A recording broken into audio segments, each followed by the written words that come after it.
ভারতের পক্ষে ছিলেন, পাকিস্তানের পক্ষে ছিলেন না 47 নিয়ে জি আপনারা ভারতে ছিলেন, জি আপনারা ভারতের পক্ষে ছিলেন। এগুলো বলে আপনারা তো সব সময় আমরা 86 তে এরশাদের সাথে জি 86 তে এরশাদের সাথে নির্বাচন করতেন, অন্যদিকে 24 একমাত্র আমাদের সাথে ছিলেন, বাংলাদেশে 24 একমাত্র আমাদের সাথে ছিলেন, আর কোনোদিন ছিলেন আপনি না। আপনার রাজনীতি করেন, আমি আমার একজন করে বললে মনে হয় ভালো হয়। 86 তে এরশাদের সাথে গেছেন নির্বাচন করতে, জনগণ করুক, জনগণ করুক। হাসিনার সাথে নির্বাচন করেন না, 86 তে এরশাদের সাথে সব সময় তাই ইতিহাসে বলে রং কি সাইডে তাই ছিলেন, আপনি রং সাইডে ছিলেন। বলতেছেন যে রং সাইডে আপনার পর্যালোচনা বাংলাদেশের মানুষ জামাত ইসলামীকে প্রত্যাখ্যান করেছে না? বাংলাদেশের মানুষের জনপ্রিয়তা ভোটের রাজনীতিতে 96 তে না, 3টা ঠিক সিট আছে। পেয়েছিলেন। না, তাই বলছে, আপনি আজকে বলে গেলেন তো, ভোট হোক তারপরে দেখা যাক। আপনার সাথে আবারও তো ইনশাআল্লাহ ডিবেট হবে। জামাত তো কখনো আর জনগণের ম্যান্ডেট নিয়ে ক্ষমতায় আসে নাই। আসবে, ওয়েট এন্ড সি। আচ্ছা দেখা যাক আর কি।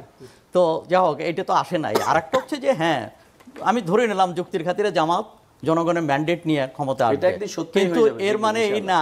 না 71-এ তার ভুল সেটা সঠিক হয়ে যাবে।